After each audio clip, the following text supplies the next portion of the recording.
with Big D and Bubba. Oh, yeah, baby. It's Wade Hayes week. What? Well, hello there, Wade Hayes. Hello, right back at you. Woo! All right, let's get this thing started. We're going to come right back with Wade Hayes here on Honky Tonkin. Pumped up, man. Wade Hayes in the studio with us. Man, so good to see you. Good to see you, too. I'm tickled to death to be here. Man, We might actually tickle you. Wait a minute. What have I got? Where's Wade got planned? What in the hell have I walked into?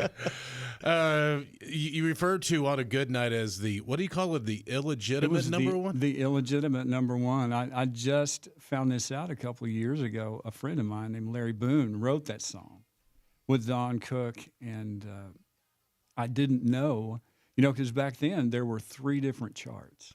Okay. And there was Billboard, of course, which everybody they kind of just go by that inadvertently. And there was R&R, and there was also Gavin. Oh, Yeah. right. You remember Gavin? Yeah. And nobody ever looks at the history books on Gavin. Yes. So we had 2 number ones on the other charts. And this was the 3rd number one, but it was on Gavin. Hey, we'll take it. Dude, it counts. You darn right we'll take it. If this is a mark on Grandma's door threshold there, Yeah. charting up your height, we'll take it, whatever the chart is. Absolutely. And, it's the same amount of spins, basically. It's just who Sure. lands where. So, Right. yeah, so this was a bona fide Gavin number one record. It may be your illegitimate number one, but it is a legit banger. We're going to play it That's right right. now. Right Everybody on. turn it up on a good night. Coming right back with Wade Hayes on Honky Tonkin.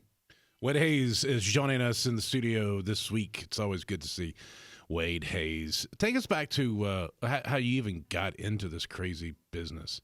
It is a crazy business. You have nailed that, sir. But, man, I grew up playing in honky tonks with my dad. I started full-time honky tonkin' when I was 14 years old. Wow. And I had, money hanging out of every pocket. I had $20, $30 on me at all times. All back times, then. man. That's walking around money. Yeah. Well, back then, 20 or 30 bucks was like having $150 on you. Hey, you know what? As a 14-year-old kid? Yeah. People scoff at that. The nerve of those people letting their kid play in a honky tonk. But this was a family-oriented honky tonk, number one. And all my friends were out raising hell, cruising Kickapoo. Yeah. And I was with my dad and with people that were watching over me learning a craft. Yeah. So it wasn't a bad way at all to grow up. So many years of great music. Our guest this week is Wade Hayes. Wade Hayes is our guest this week. So, hey, take us back to 1995 Yes. and What I Meant to Say. Yeah, this was a hit in 95. And when they first, I didn't write this song, so I can brag on it a little bit. When another Don Cook creation, I think with Jim McBride. And they brought this song to me originally, and back then I thought of myself more as a manly man. Uh-huh. And I thought this song was way too sensitive for a guy such as myself. And so I did not want to record this song. Wow. And I was into hardcore Waylon, Merle, Gary Stewart. That was what I was about. But they talked me into it, and I sure am glad that they did, because this is now one of our most requested songs still to this day. It is our second most streamed song Is that right? right now. And it's a really good record, and I'm glad they talked me into it. I'm proud to do it. Well, we're glad you did too. Yeah. So What I Meant to Say, it's Wade Hayes. Wade Hayes is our guest this week. So you talk to us. Everything's good. You're healthy and everything's fine. I know you had the cancer issue. Everything is good except I'm uglier than who pooped there, but Can't see things real close up. Yeah. Let's say So other than that, I'm doing pretty darn good. It's important to get checked and screened Absolutely. and all that kind of stuff. I do once a year. Just got out of that check, as a matter of fact, and I'm still doing really good. And I'll tell you, boys, I thank God in the name of Jesus. He made it painfully clear He's the reason I'm still around, and I'll tell anybody that. Amen. We've got more with our guest this week, Wade Hayes, on the way. Wade Hayes is our guest this week. You having fun?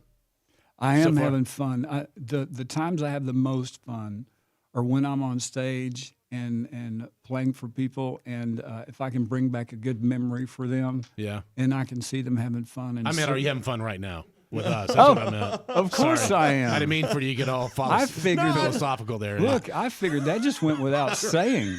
But that are was you- a given. I'm having fun. But are you having fun in life? Yes. yeah, we do I all actually of it. like the way you were going deep. I'm like, yeah, go on. You know, I am having a good time, and I'm very, very thankful. I'd say that's the word that I go back to more and more these days is just being thankful for so many things. I get to play guitar and write songs for a living, so that's pretty good. Hey, talk to us about this this cover of "Is Fort Worth Ever Cross Your Mind?" We did an album last year called Old Country Still Rocks, and that was a tune that I'd written, and I didn't know what to do with it.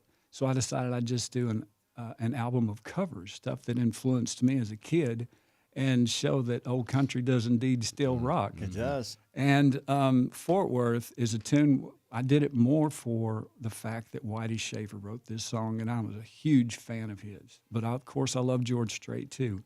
But I always envisioned this song as doing the walk and shuffle through the whole thing instead of just at the end like they did it on the original George record. And it was kind of an obscure cut for, this album. I probably should have done some more big hits, but I kind of wanted to do some out-of-the-box obscure stuff as well as some big hits on this. So that's the reason that this one came about. Well, see, I love the fact that you also picked songs. I mean, that the whole idea behind the project was these were songs that meant something to you. Yes. Whether they were the big hit or not the Exactly. big hit, it meant something to you. Exactly. And there was a huge, huge debate in my camp of whether to do more hit songs that people would, probably want to stream more or do stuff that meant something to me. So I tried to walk a fine line and do a compromise of each. Wade Hayes is our guest this week. So talk to us about things that you're doing now. You've got, I think you mentioned maybe a new album? Yeah, we're working on a new album right now, and it is a best of album. Mm-hmm. We're re-recording all of the hits that I've had over the years, and we're going to go in and do probably a couple of brand new songs that I've written as well in this same session. But it's basically going to be a best of all the stuff you've heard on the radio in the 90s. Yeah. And we're hopefully going to put a new zing on it. Okay. We're not going to try and go and cop every lick just like it is on the record. It seems like those never turn out anyway. Well, also songs evolve as you perform them. They for, absolutely 30 do. years and whatnot. They change. And they absolutely do. And I was going to tell you, I don't say all, but most of the songs where people have gone in and tried to re-record note for note, they don't sound like the original. Something's And a little off. It's the uncanny valley. Yep, Like they talk exactly. about like with AI and Yes. robots and things. It just something is a little off. Yes. You know, it's like, that's not exactly what I remember. And I've heard some things here recently that made my mind up to try to do this a little different. And one of them was Doug Stone recorded Pine Box.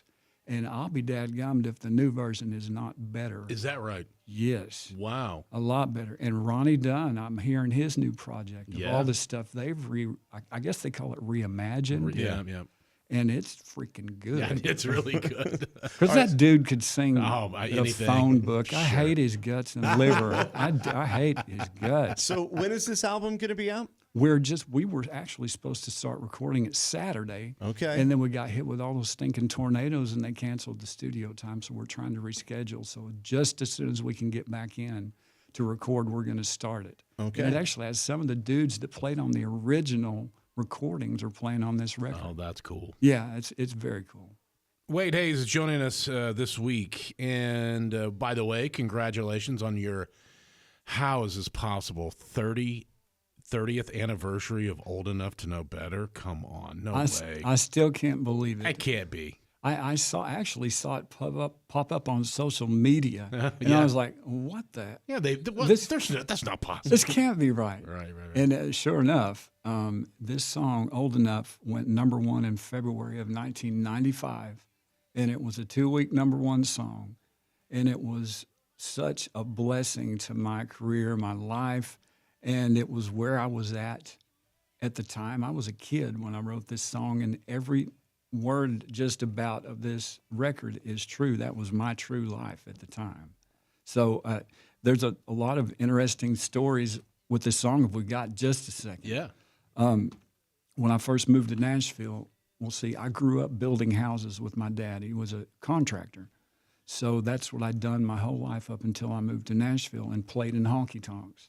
So when I first moved to Nashville, of course, I get a job building houses right off the bat. And I also get a job playing lead guitar for Johnny Lee.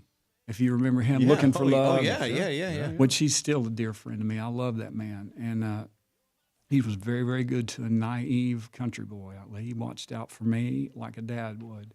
And I'll never be able to thank him enough for that. But anyway, Johnny, he would get wound up. We were playing 7 nights a week. And I was playing lead guitar for him. And he'd get wound up, and he'd want to play till 3 o'clock in the morning. He'd start having fun, and you weren't getting him off the stage. So he did not give a crap that I had to be at work swinging a hammer at 7 a.m. And that was the case. I would come to practice covered in sawdust, and it was just the way it was at that time. And so this song came directly from that time in my life. Oh, it's the best. Here it is. Our guest this week, Wade Hayes on Honky Tonkin. It's an honor to have Wade Hayes with us this week as our guest. How much are you touring, getting on the road and playing? We had a little bit of an uptick right at the first of the year. In April, we've got a little time off, but May, we really get back after it every weekend. And we're hopefully having another busy year. We've still got dates coming out all the time. Yeah.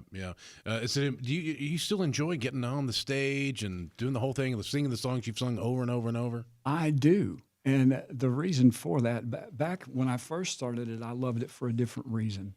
It was because, I was young and... Girls. Okay, so... Okay, we'll just cut to it. So I loved it back then because of girls. Okay. But nowadays, I realize that 30 years have passed. And I'm hopefully, this whole life is hard right now, especially.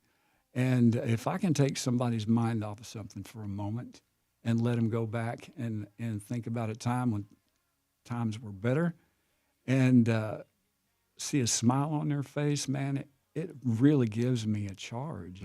I think it's I love symbiotic. I think it's you get something from them and they give something to you. That's absolutely true. And I'll tell you what, airports and buses and rental cars and crappy hotels sucks. That's where the work comes in. That stuff, booking travel and all that stuff, it is not easy a lot of times. So when I get a chance to get up on stage and do that, and it's good for all of us. You can keep up with him on his tour on his website, which is wadehayes.com. Yeah. And more Wade coming up. Wade Hayes hanging out with us. And so Wade, this part of the show is where Bubba tickles you. And then you tell us, what is your song? A song that you really, really like to hear. Call it Dealer's Choice, and you're the dealer. There were so many folks. Wait, I didn't tickle you yet. Oh, Okay, now I'm done. Wade is going to be like, honey, I did the weirdest thing today. Man, there was one cat that I was on tour with for a while, and he was just straight up vocalist. He was my favorite vocalist of the time, and it was a man named Joe Diffie. Oh yeah. And we were friends, and I loved that guy. And right before he passed, we had kind of reconnected, and we're going out to dinner a lot, and I enjoyed him more now than I had back then because we were kind of more friends now than we were just working associates back then.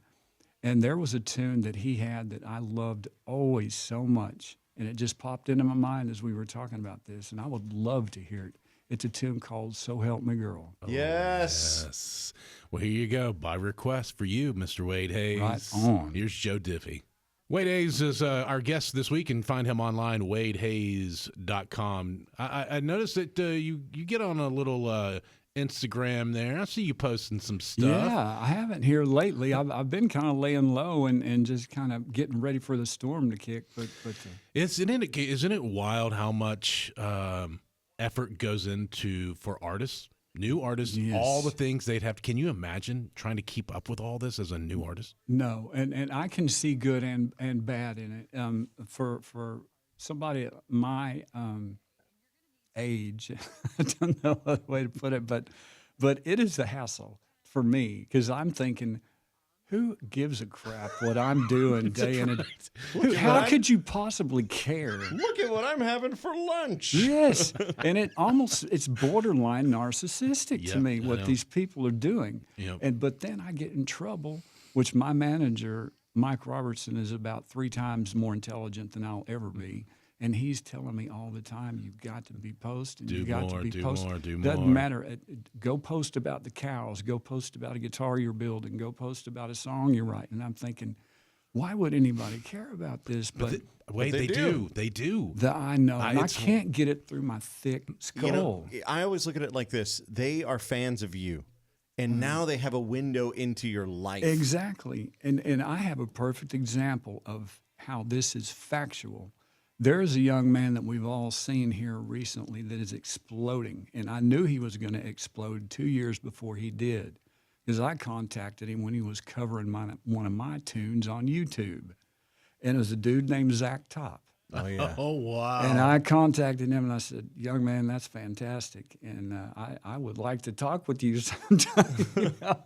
And he was the master of posting songs, covers. Yeah. And he caught, I knew it was going to happen. He caught the eye of somebody in Nashville, and he is exploding, and as well he should be. That little cat's good. Yeah. Everybody who always says, "Oh, they don't make music like they used to," they don't. You're not listening to Zach Top. Yeah. That's right. Yeah.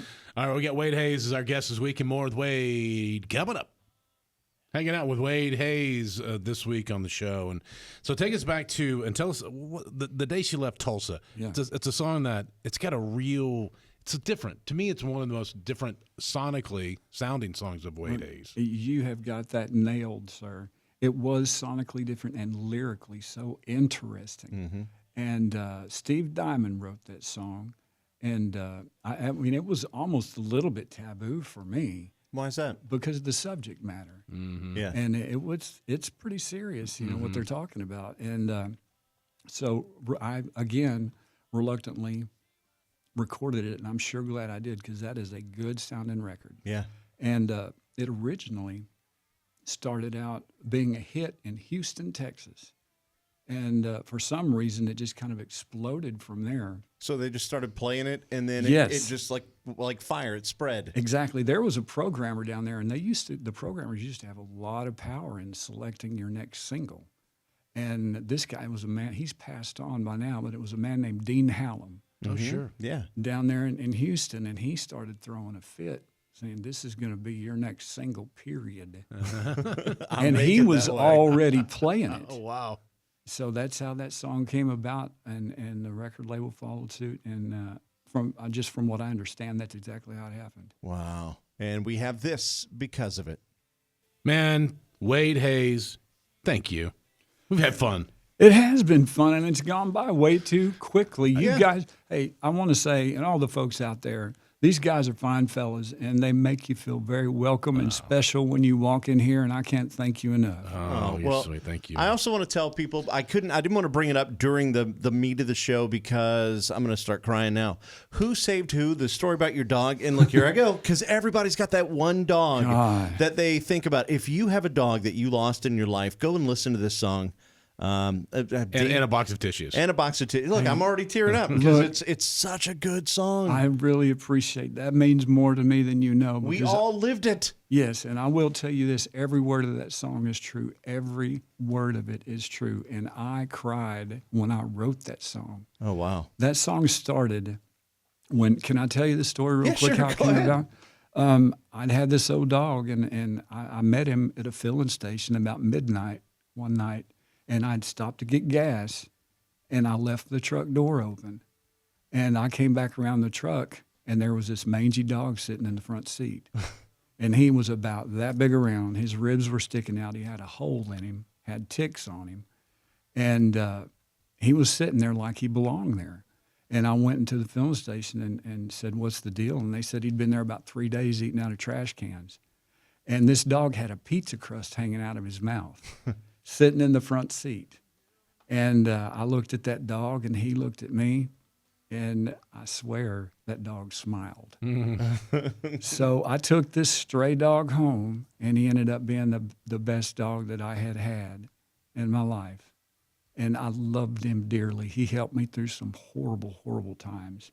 And it was just he and I living in this house. And we would walk a morning a mile and then the evening a mile every day without fail. And one day I noticed he'd missed a step. And this was about 9 years into it. And I didn't think much about it because he'd gotten gray around the muzzle. And he'd slowed down a little bit, but not bad. And so the next day, the same thing happened. And I took him to the vet. And the vet told me he's got an incurable disease and you have about a year left with him. And the tears started coming at that moment. Yeah. And the songs started coming at that moment. The second I walked back in the door, I knew I was going to lose him.